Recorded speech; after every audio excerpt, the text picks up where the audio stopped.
Businesses need businesses to succeed.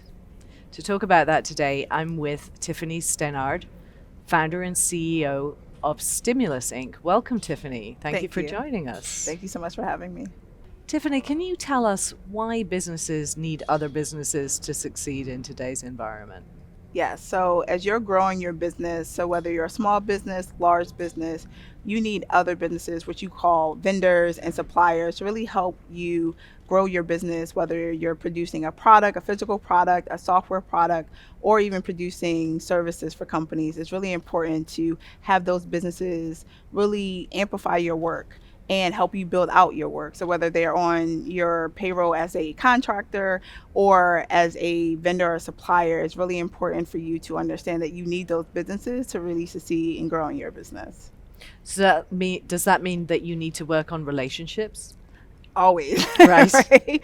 So whether your relationships are for the customers that you're trying to bring in, the employees that you're trying to hire, and of course your suppliers, right? They are a part of your external team. They're helping your employees do their jobs. They're helping you get your product and services to your customers. You need to build better relationships with your suppliers. And how do you go about doing that?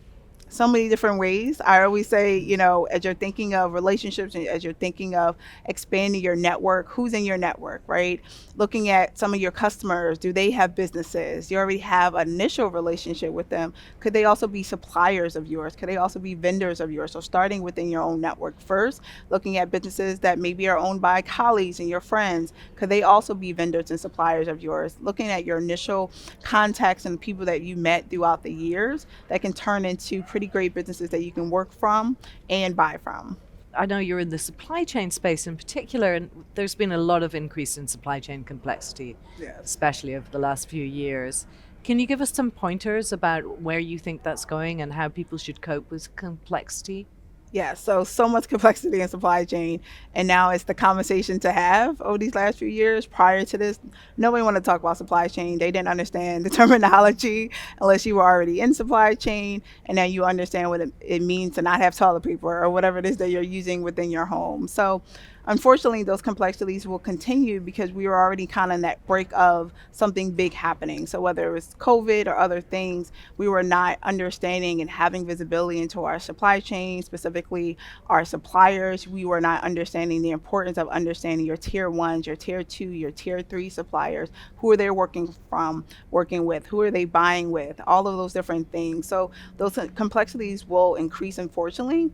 But what we can do now is really using data to help us make those decisions, looking at the suppliers in our supply chain, looking at suppliers that could be in our supply chain, and really starting to have more visibility, adopt tools. And we're hearing a lot about digital transformation across, I don't care if you're a large company or a small company, if you're buying from another business, you should have tools that you can grow into, that you can use over time, depending on how big you want to grow as a company. It sounds like, I mean, data is great, obviously, Yeah. but it sounds like there's a lot of need to prioritize certain relationships or to see what business partners are more important perhaps than other business partners. Is that something that people have to think about?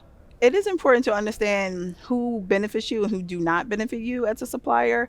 I always do a big audit with all of our customers before we put any of their information on our platform. And we do that to understand who's on your balance sheet. Why are they on the balance sheet? Do you know why they're on your balance sheet, right? They can have been on your balance sheet for the last 10 years.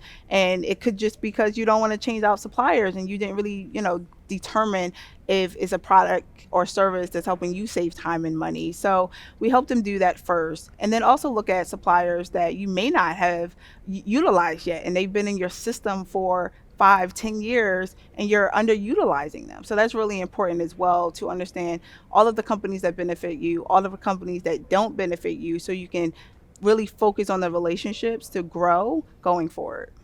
That's fascinating.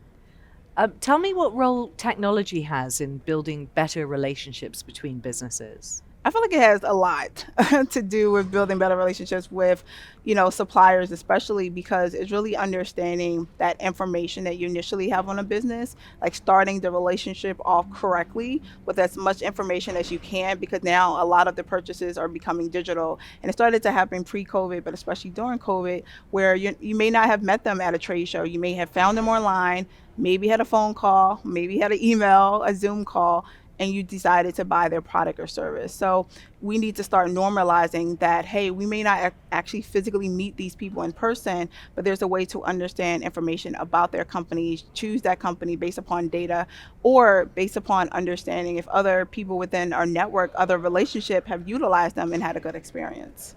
So we're not just talking about Zoom here. We're talking about really being able to dig into data that's available now, Right. increasingly about potential business partners and existing business Yeah. partners. Fantastic. So our goal is to collect up to 90 plus data points on all of our suppliers within the system. And we collect that many because it's important to have transactional and non-transactional information on suppliers. So transactional, understanding how long they've been around, what are their finances looking like, things of that nature. But non-transactional information is understanding other relationships that they may have had. How many times maybe they have contacted your company in the past to do work with you. Other colleagues they may have worked with in the past that may no longer be with your company, but they did a good job, they got a good review, but because that person left, you didn't have that initial information.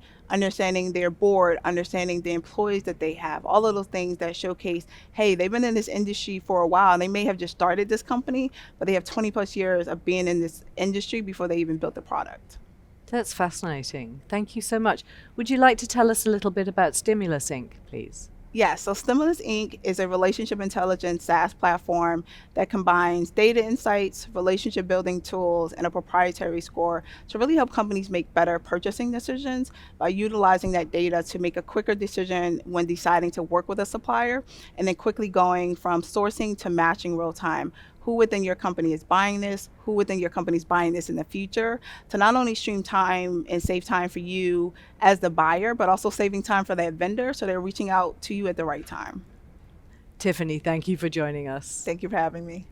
We've been talking about businesses need businesses to succeed with Tiffanie Stanard, founder and CEO of Stimulus Inc. Thank you for watching.